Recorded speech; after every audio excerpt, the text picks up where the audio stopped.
To begin drawing my cone, I'm going to start with a basic ellipse on the bottom.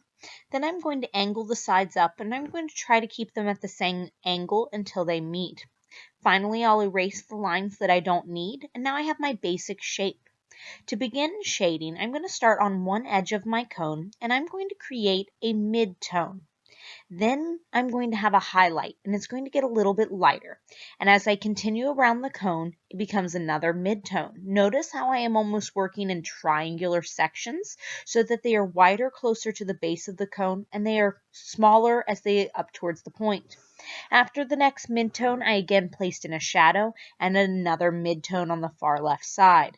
Now that I've got these areas quickly mapped in, I'm going to take these values that I've established and take them all the way to the top of the cone or all the way to the bottom of the cone, making some corrections as I go.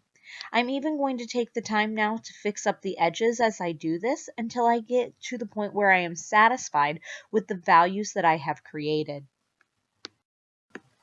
When I go to create the cast shadow for my cone, I remember that my cast shadow is always going to be the darkest where it is closest to the object.